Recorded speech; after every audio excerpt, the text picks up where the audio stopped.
আমরা বলছে gas cylinder কিনতে হলেও 21 দিন আগে অর্ডার দিয়ে এটা দিতে হবে,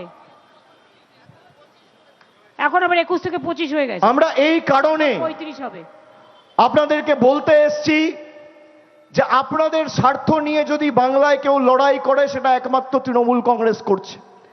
আজকে সিপিএম গেছে, কংগ্রেস গেছে, তৃণমূল গেছে, বিজেপি গেছে চিফ ইলেকশন কমিশনের সাথে বৈঠক করতে। সিপিএম গিয়ে বলছে 2 দফায় ভোট করতে হবে, বিজেপি গিয়ে বলছে 1 দফায় ভোট করতে হবে, 2 দফায় ভোট করতে হবে। আরে আপনি দফায় ভোট করান করুন, আপনার রফা দফা আমরা এমনি করব। কিন্তু আমাদের দাবি 1 দফা 2 দফা 4 দফা নয়। আমাদের দাবি প্রত্যেক মানুষকে তার ভোটাধিকার দিতে হবে, যেটা মমতা বন্দ্যোপাধ্যায় বলল একটু আগে। তারপর আপনার দফায় ভোট করার আপনি করুন। আগের বার কোভিড চলছিল, 8 দফায় ভোট করেছেন। কত মানুষকে মৃত্যুর মুখে আপনারা ঠেলে দিয়েছেন। দফায় দফায় আপনাদের আঘাত করেছি, গণতান্ত্রিকভাবে জবাব দিয়েছি বিজেপিকে। প্রথম দফায় আপনাদের হাত ভেঙেছিলাম, দ্বিতীয় দফায় আপনাদের পা ভেঙেছি, তৃতীয় দফায় কোমর ভেঙেছি, পঞ্চম দফায় ঘাড় ভেঙেছি। এবার 1 দফায় করুন, সকাল থেকে রাতের মধ্যে গণতান্ত্রিকভাবে মাজা, কোমর, সিদ্ধারা সব ভেঙে গণতান্ত্রিকভাবে মানুষ জবাব দেবে।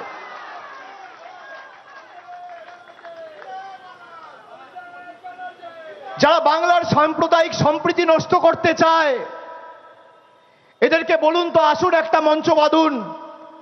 আমাদের সরকার মানুষের জন্য কি কাজ করেছে আর আপনাদের সরকার 12 বছর ক্ষমতায় মানুষের জন্য কি কাজ করেছে দেখান, পরিসংখ্যান আনুন, মানুষকে রিপোর্ট কার্ড দিন। মানুষ তো রিপোর্ট কার্ড দেখতে চায়। আপনার রিপোর্ট কার্ড কোথায়? এরা কর্মসংস্থান, শিক্ষা, স্বাস্থ্য, জল, 100 দিনের কাজ, বাড়ি, রাস্তা ঘাট, শিক্ষা ব্যবস্থা, স্বাস্থ্য ব্যবস্থা একটা হিসেব দিতে পারবে না, কারণ এরা কোনোদিন 10 পয়সা মানুষের কাছে পাঠায়নি। এই যে যুবশ্রীর টাকা, গত পরশুদিন মমতা বন্দ্যোপাধ্যায় মঞ্চ থেকে ঘোষণা করেছিল যে যুবশ্রী আমরা 5ই ফেব্রুয়ারি বাজেটে বলেছিলাম যে এবার আমরা যুবসাথীর টাকা 1500 টাকা করে 21 থেকে 40 বছরের মধ্যে বেকার যুবক যারা রয়েছে, মাধ্যমিক পাশ করেছে কিন্তু 6 মাস কর্মসংস্থানের কোনো সুযোগ পায়নি, তাদেরকে এই সহায়তা দেব। আমরা বলেছিলাম অগস্ট মাসের 1ম তারিখ থেকে শুরু করব। তারপর মুখ্যমন্ত্রী বলেছিলেন এপ্রিল। গত পরশুদিন কি দেখলেন?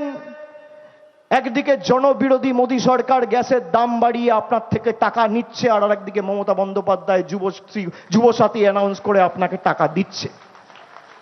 মোদীবাবু একদিকে নিচ্ছে আর তৃণমূল মমতা বন্দ্যোপাধ্যায় আর একদিকে দিচ্ছে।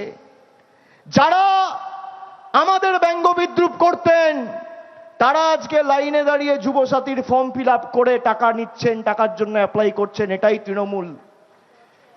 আমরা সবার জন্য কাজ করেছি, যারা আমাদের পক্ষে ভোট দিয়েছে আমরা তাদের জন্য কাজ করেছি, যারা বিরুদ্ধে দিয়েছে মমতা বন্দ্যোপাধ্যায় সরকার তাদের জন্যও কাজ করেছে।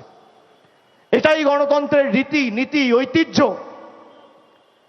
বিভিন্নভাবে সরকারি অফিসারদের চমকানো হচ্ছে, ধমকানো হচ্ছে, বলা হচ্ছে আপনারা যদি বিজেপির কমপ্লেনের ভিত্তিতে ব্যবস্থা না নেন তাহলে আমি অন্য রাজ্য থেকে পুলিশ আনিয়ে তার বিরুদ্ধে ব্যবস্থা নেব। কোনোদিন হয়? যেখানে এফআইআর হবে, এরিয়া অফ অফেন্স যেখানে হবে সেই পুলিশ তদন্ত করবে। কোথাও এফআইআর হলোই না, বিজেপি কমপ্লেন দিয়েছে বলে অ্যারেস্ট করতে হবে, আর যদি অ্যারেস্ট না করে উনি বলছেন উত্তরপ্রদেশ থেকে গুজরাট থেকে আমি পুলিশ নিয়েছি অ্যারেস্ট করব। আমি জ্ঞানেশবাবুকে বলবো আপনি ক্ষমতা থাকলে এটা বাস্তবায়িত করে দেখান, আপনার দেখি কত দম রয়েছে। আপনি বলেছিলেন লজিক্যাল ডিসক্রিপেন্সির লিস্ট আমরা রিলিজ করব না, জ্ঞানেশবাবু করতে তো হয়েছে। আপনি বলেছিলেন আমরা হিয়ারিং ভেন্যু বাড়াবো না, বাড়াতে তো হয়েছে।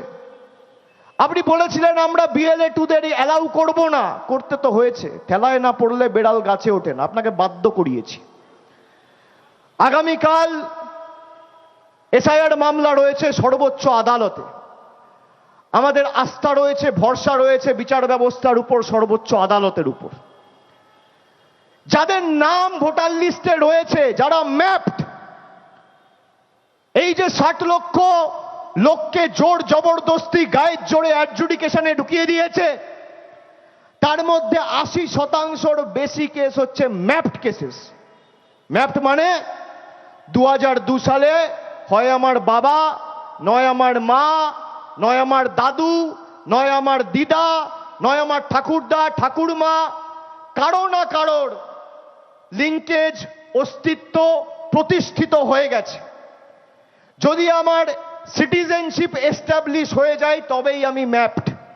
যদি একটা লোকের বা একজন মানুষের নাগরিকত্ব প্রতিষ্ঠিত হয়, আপনি কোন আইনে তার থেকে ভোটাধিকার কাটতে পারেন? এই জবাবটা আপনি দিন।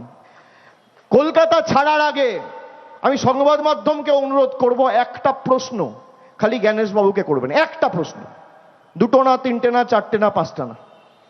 যারা ম্যাপড, 80% লোক ম্যাপড,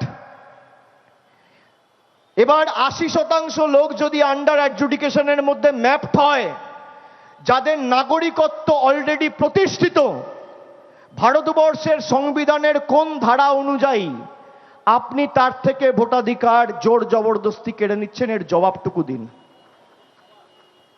আর জবাবটুকু যদি না দেন, বৃহত্তর আন্দোলনের জন্য প্রস্তুত থাকুন। ভাববেন না যে আমাদের সৌজন্যতা আমাদের দুর্বলতা। আমি দিদিকে অনুরোধ করব যে 4 দিন হয়েছে আপনি রাস্তায় মানুষের স্বার্থে থাকতে চান, কিন্তু বাংলার 10 কোটি মানুষের স্বার্থে আপনার সুস্থ থাকা অত্যন্ত জরুরি। ঝড় জল বৃষ্টির মধ্যে আপনি নিজের স্বাস্থ্য এবং শরীরের প্রতি এই অত্যাচার করবেন না। তৃণমূল ছাত্র পরিষদ আর যুব কংগ্রেস তো আছে, আমরা তো ময়দানে আছি। 1 লক্ষ বিএলএ 2 আছে, 3300 অঞ্চল সভাপতি আছে, 1 লক্ষ বুথ সভাপতি আছে, 3500 ওয়ার্ড প্রেসিডেন্ট আছে। প্রত্যেকটা বিধানসভায় বুথে বুথে তৃণমূলের অতন্দ্র প্রহরীরা দাঁড়িয়ে আছে। মাঠে ময়দানে ইঞ্চিতে ইঞ্চিতে লড়াইয়ের জবাব দেবো এবং এদের বুঝে নেব। আমরা বলেছিলাম 100 দিনের টাকা আদায় করে নিয়ে আসবো, নইলে বিকল্প অর্থের ব্যবস্থা করব। আমরা কথা দিয়ে কথা রেখেছি। এরা জোর জবরদস্তি আবাসের টাকা আটকে রেখেছিল, আমাদের সরকার আবাসের টাকা দিয়েছে। এরা রাস্তার টাকা আটকে রেখেছিল, আমাদের মামাটি মানুষের সরকার দিয়েছে।